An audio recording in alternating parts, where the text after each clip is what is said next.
From Wish TV, your local news source, this is breaking news.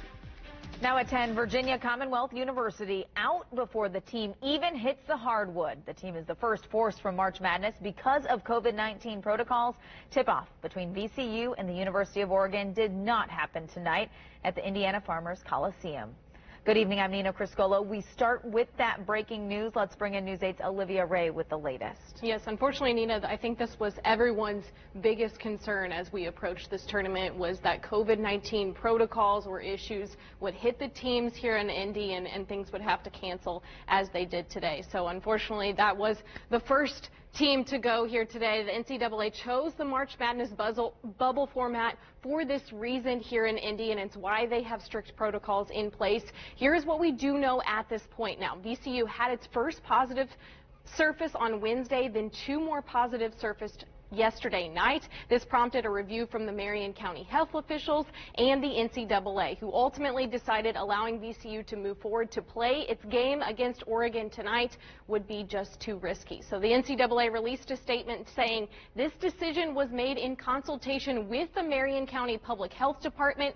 As a result, Oregon will advance to the next round of the tournament. They also added that the committee regrets that VCU student athletes and coaching staff will not be able to play in the tournament, which they earn the right to participate. Now, in a statement from VCU, they confirmed the team had been tested every day for the last 3 weeks and had received multiple positive tests over the last 48 hours. Head coach Mike Rhodes also said, "We are devastated for our players and coaches. Life just isn't always fair." So moving forward, the NCAA has made it really clear that they are following the Marion County health protocol. So because this whole tournament is taking place here in Indy, they have to follow Marion County's rules. And at this time, they do believe it is an isolated incident. However, I do believe the next 48 hours of this March Madness will be under a large microscope. Yeah, time will tell. Okay, Yes. Olivia, thank you. Madness in Indiana hit Noblesville tonight. 1,000 people took advantage of an opportunity to watch March Madness, keep an eye on their bracket, all while keeping socially distant at the same time. Wish TV's Dan Klein joins us in front of the world's largest bracket with all of the details. Dan?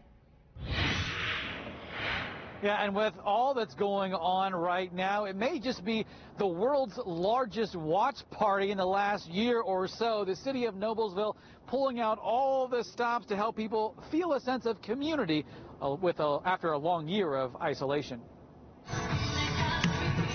The sounds of spring finally in Indiana. The sun is shining. Even the dogs are excited. A watch party on the Federal Hill Commons is a big hit Saturday afternoon for families. How does it feel to finally be out of the house? Wonderful. It's really nice, and the sun feels great. It's a beautiful day. First day of spring.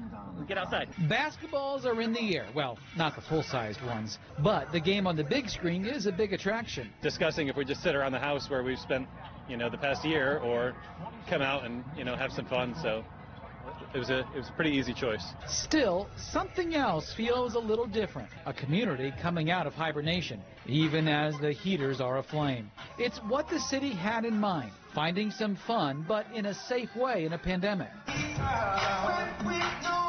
Dancing shoes not required, but certainly encouraged. It's important because it's a great way to just rejuvenate the city after a long winter and being inside, to come out and just enjoy ourselves, enjoy our community, and this is a great way to do that. I think it's really cool that they're doing this.